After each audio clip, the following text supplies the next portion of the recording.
Hello বন্ধুগণ, আমি সাধনা নতুন একটা ঝাঁকানাকা রেসিপিতে তোমাদের সবাইকে স্বাগত জানাই। বাঁধাকপির একঘেয়েমি রেসিপি ছেড়ে আজকে আমি তোমাদের সাথে শেয়ার করছি বাঁধাকপির পকোড়া রেসিপি। বানানো যেমন সোজা, খেতেও তেমন টেস্টি হয়। তো রেসিপিটি প্রথম থেকে শেষ পর্যন্ত দেখার জন্য তোমাদের কাছে অনুরোধ রইল। তো চলো দেখে নেওয়া যাক আজকের রেসিপি।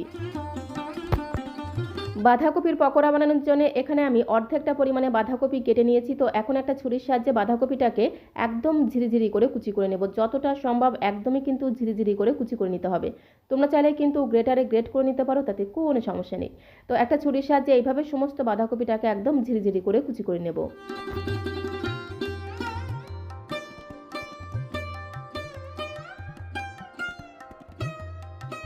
তো সমস্ত বাঁধাকপিটাকে দেখো খুব সুন্দর করে একদম ঝিরিঝিরি করে কুচি করে নিলাম। তারপরে জাস্ট দুইবার একটু জল দিয়ে ধুয়ে নিতে হবে। বাঁধাকপিটাকে জল দিয়ে ধুয়ে নেওয়ার পরে একটা ঝুড়ির মধ্যে এইভাবে রেখে দিতে হবে, যাতে বাঁধাকপির মধ্যে যে জলটা আছে সেই জলটা খুব সুন্দরভাবে ঝরে যায়। বাঁধাকপির জলটা খুব সুন্দরভাবে ঝরে গেলে এইরকম একটা বড় পাত্রের মধ্যে কুচনো বাঁধাকপিগুলোকে নিয়ে নিতে হবে। তো তারপরে আমি এর মধ্যে একে একে সমস্ত উপকরণগুলো মেশাবো। তো সবার প্রথমে এর মধ্যে আমি কিছু গুঁড়ো মশলা অ্যাড করে দেবো। দিয়ে দিলাম 1 চামচ জিরের গুঁড়ো, তার সাথে দিয়ে দেবো 1 চামচ ধনিয়া গুঁড়ো। আজকে আমি অর্ধেকটা পরিমাণে বাঁধাকপির পকোড়া বানাচ্ছি, সে আন্দাজে এখানে গুঁড়ো মশলাটা অ্যাড করে দিচ্ছি। তার সাথে পরিমাণ মতো দিয়ে দিলাম হলুদের গুঁড়ো। আর খুব সুন্দর একটা রং বা কালারের জন্য এর মধ্যে আমি 1 চামচ দিয়ে দেবো কাশ্মীরি লাল লঙ্কার গুঁড়ো। এই কাশ্মীরি লাল লঙ্কাতে কোনো রকম ঝাল হবে না, খুব সুন্দর একটা রং হবে। তবে তোমরা চাইলে কিন্তু সামান্য পরিমাণে ঝাল লঙ্কার গুঁড়োও দিতে পারো, তাতে কোনো সমস্যা নেই। তারপরে এর মধ্যে যেটা দিতে হবে সেটা হচ্ছে চিকেন মশলা। তো 1 চামচ ভর্তি করে দিয়ে দিলাম চিকেন মশলা। একটু চিকেন মশলা দিলে পকোড়ার স্বাদ আর গন্ধ জাস্ট দ্বিগুণ বেড়ে যাবে। তার সাথে আমি হাফ চামচের থেকে একটু কম দিয়ে দিলাম শাহি গরম মশলার গুঁড়ো। আর এর মধ্যে দিতে হবে 2 থেকে 3 চিমটির মতো একটু চিনি। একটু চিনি দিলে পকোড়ার টেস্ট দ্বিগুণ বেড়ে যাবে। তো 2 থেকে 3 চিমটির মতো চিনি আমি এর মধ্যে অ্যাড করে দিলাম। তার সাথে 1 চামচ ভর্তি করে দিয়ে দেবো সয়া সস।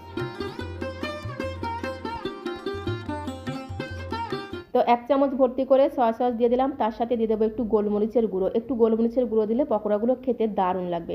তার সাথে দিয়ে দেবো 1 চামচ চিলি ফ্লেক্স। আর আমি এর মধ্যে দিয়ে দেবো পেঁয়াজ কুচি। দুটো মিডিয়াম সাইজের পেঁয়াজকে একদম ঝিরিঝিরি করে কুচি করে রেখেছিলাম। আর পেঁয়াজটাকে কুচিয়ে নেওয়ার পরে পেঁয়াজের যে লেয়ারগুলো আছে সেগুলোকে এইভাবে আলাদা করে নিতে হবে।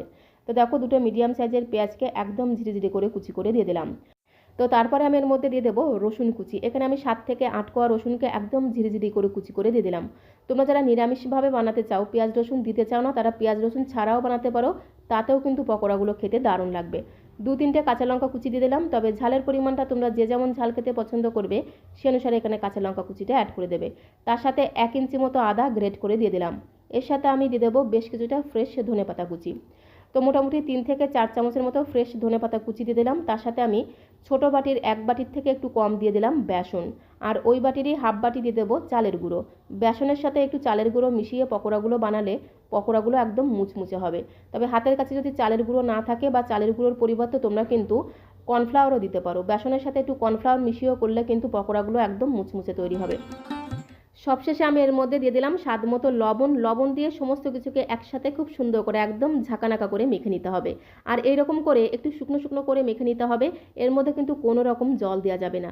আর মাখতে মাখতে যদি মনে হয় যে বাইন্ডিংয়ের জন্য আর একটু বেসন আর চালের গুঁড়ো দিতে হবে, তখন এর মধ্যে সামান্য পরিমাণে বেসন আর একটু চালের গুঁড়ো দিয়ে খুব ভালো করে মেখে নিতে হবে। চালের গুঁড়োর পরিবর্তে তোমরা কিন্তু কর্নফ্লাওয়ারও দিতে পারো। একটু কর্নফ্লাওয়ার দিয়েও যদি পকোড়াগুলো বানানো হয়, তাতেও দেখবে পকোড়াগুলো একদম মুচমুচে আর খাস্তা তৈরি হবে। খুব সুন্দর করে দেখো আর একটুখানি চালের গুঁড়ো আর বেসন দিয়ে আবারও খুব ভালো করে মেখে ঠিক এইরকম একটা টাইট ডো আমাদের বানাতে হবে। একটু টাইট করে মাখলে পকোড়াগুলো কিন্তু একদম মুচমুচে আর খাস্তা তৈরি হবে। তো দেখো পকোড়ার জন্য মিশ্রণটা কিন্তু একদমই রেডি হয়ে গেছে। তো এখন আমি পকোড়াগুলো বানিয়ে নেব। তার জন্য সরাসরি চলে যেতে হবে কড়াইয়ের কাছে। গ্যাসের ফ্লেমটা অন করে দিয়ে একটা কড়াইতে আগে থেকে বেশ কিছুটা সাদা তেল আমি গরম হতে বসিয়ে দিয়েছিলাম। তেলটা যখন খুব ভালো মতো গরম হয়ে যাবে, খুব সুন্দর করে ঘোটানাটা করে এইভাবে একটু কড়াইয়ের গায়ে লাগিয়ে নিতে হবে। আর এই সময় গ্যাসের ফ্লেমটা মিডিয়াম টু লোতে রাখবো। তারপরে এইভাবে অল্প অল্প করে মিশ্রণ হাতের মধ্যে নিয়ে পকোড়ার আকারে শেপ তৈরি করে এইভাবে গরম তেলের মধ্যে দিয়ে দিতে হবে। গ্যাসের ফ্লেমটা কিন্তু বাড়ানো যাবে না, তাহলে পকোড়ার উপরে খুব তাড়াতাড়ি কালার চলে আসবে, ভেতরে কিন্তু কাঁচা থেকে যাবে।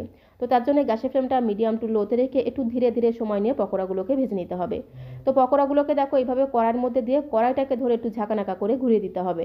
তাহলে এই গরম তেল পকোড়ার উপরে খুব সুন্দরভাবে লেগে যাবে। উল্টাতে গেলে কিন্তু আর পকোড়াগুলো কড়াইতে লেগে যাবে না বা ভেঙে যাবে না। যখন একটা পিঠ ভাজা হয়ে যাবে তখন উল্টে পাল্টে বাকি পিঠগুলোকে ভেজে নিতে হবে।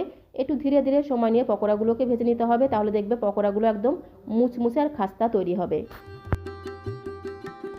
তো বন্ধুগণ, বাঁধাকপির একঘেয়েমি রেসিপি ছেড়ে এই পদ্ধতিতে একবার বাঁধাকপির পকোড়া বানিয়ে খেয়ে দেখতে পারো। বানানোও যেমন সোজা, খেতেও তেমন টেস্টি হয়। আর এইভাবে একবার বাঁধাকপির পকোড়া বানিয়ে খেলে বারবার বানিয়ে খেতে ইচ্ছে করবে। এর মধ্যে একটু চিকেন মশলা দেওয়ার কারণে খুব সুন্দর টেস্ট হয়, সাথে সাথে ঘ্রাণটাও কিন্তু দুর্দান্ত হয়। সন্ধ্যাবেলা চা বা কফির সাথে তো পুরোপুরি জমে যাবে, তার সাথে গরম গরম ডাল ভাতের সাথে খেতেও কিন্তু দারুণ লাগে। গ্যাসের ফ্লেমটা মিডিয়াম টু লোতে রেখে একটু ধীরে ধীরে সময় নিয়ে পকোড়াগুলোকে ভাজতে হবে, তাহলে পকোড়ার ভেতর অবধি খুব সুন্দরভাবে ভাজা হয়ে যাবে, যার কারণে পকোড়াগুলো খেতেও কিন্তু দারুণ লাগবে। তো একে একে এইভাবে সমস্ত পকোড়াগুলো আমি ভেজে নেব। তো একে একে সমস্ত বাঁধাকপির পকোড়াগুলোকে ভেজে তুলে নিলাম। আর এই বাঁধাকপির এই পকোড়াগুলো একদম হালকা ফুলকা মুচমুচে তৈরি হয়, খেতে কিন্তু অসাধারণ টেস্টি হয়।